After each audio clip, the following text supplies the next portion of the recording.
السلام علیکم اسٹوڈنٹ، امید ہے آپ خیریت سے ہوں گے۔ آج کے لیکچر میں ہم پڑھنے جا رہے ہیں پریز اینڈ ٹائپس۔ پچھلی لیکچر میں ہم نے سینٹینس کے اقسام ساخت کے لحاظ سے پڑھی، اب پریز کی طرف پڑھتے ہیں۔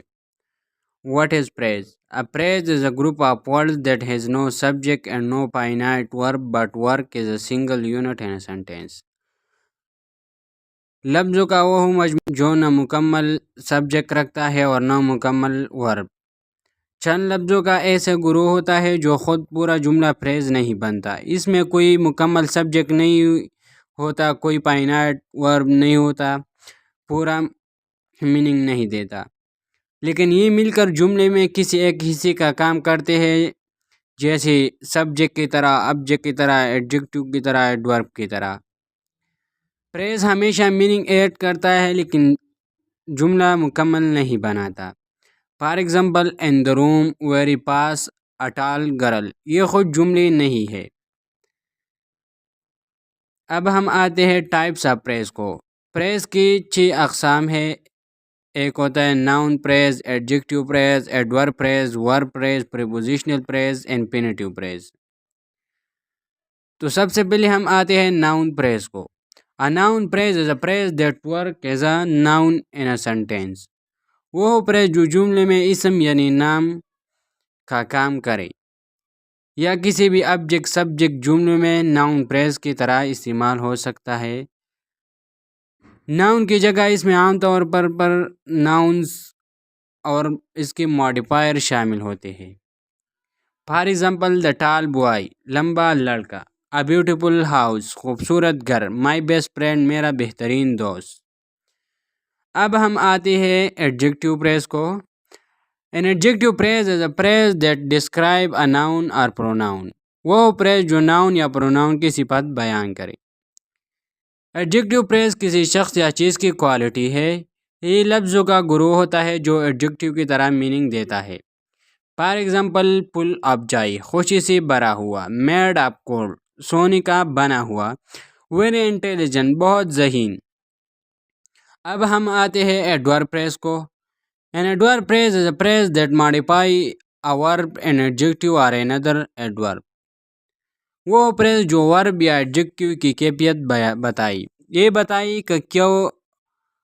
بتائی کہ کوئی کام کیسے، کہا یا کب، ایڈورب پریز ہوگا، یعنی یہ ایکشن کی ڈیٹیل دیتا ہے۔ For example, in a hurry، with great care، بڑی احتیاط سے، at night، رات میں۔ اب ہم آتے ہیں ورب پریز کو۔ A verb phrase consists of main verb and one or more helping verb۔ وہ پریز جس میں فعل اور ساتھ اس کی ہیلپنگ ورب ہو۔ ورب پریز مکمل ورب کا کام کرتا ہے، یہ بتائے کہ کام کیا ہو رہا ہے، کیسے ہو رہا ہے یا کب ہو رہا ہے۔ For example, is playing، has finished well being۔ is playing کھیل رہا ہے، has finished مکمل کر چکا ہے، will be coming آنے والا ہوگا۔ اب ہم آتے ہیں پریپوزیشنل پریز کو۔ A prepositional phrase begin with a preposition and end with its object۔ وہ پریز جو پریپوزیشن سے شروع ہوا اور اس کی آبجیکٹ پر ختم ہو۔ اس کی شروعات ہمیشہ in، on، under، at، with، by، from، to وغیرہ سے ہوتی ہے۔ یہ جگہ، وقت سے تعلق یا ڈائریکشن بتاتا ہے۔ For example, in the room، on the table، under the tree۔ in the room کمرے میں، on the table میز پر، under the tree درخت کے نیچے۔ اب ہم آتے ہیں انفینیٹیو پریز کو۔ An infinitive phrase begin with to plus base form of verb۔ وہ پریز جو to کے ساتھ ورب کی اصلی روپ سے بنتا ہے۔ انفینیٹیو پریز مقصد، ارادہ یا نیت بتاتا ہے۔ فار ایگزامپل، to eat، کھانا کھانے کے لیے، to study hard، محنت سے پڑھنے کے لیے، to help other، دوسروں کی مدد کرنے کے لیے۔ طلبہ، آج کے لیکچر میں ہم نے پریز اور اس کی تمام اقسام کو آسان ترین انداز میں سمجھا۔ اگر آپ کو پریز اچھی طرح آ جائے تو انگلش گرامر میں بہت مضبوط ہو جائے گا۔ اگر ویڈیو پسند آئی تو لائک اور سبسکرائب ضرور کریں۔ انشاءاللہ اگلے کلاس میں کلاس ان ٹائمز پڑھے گی۔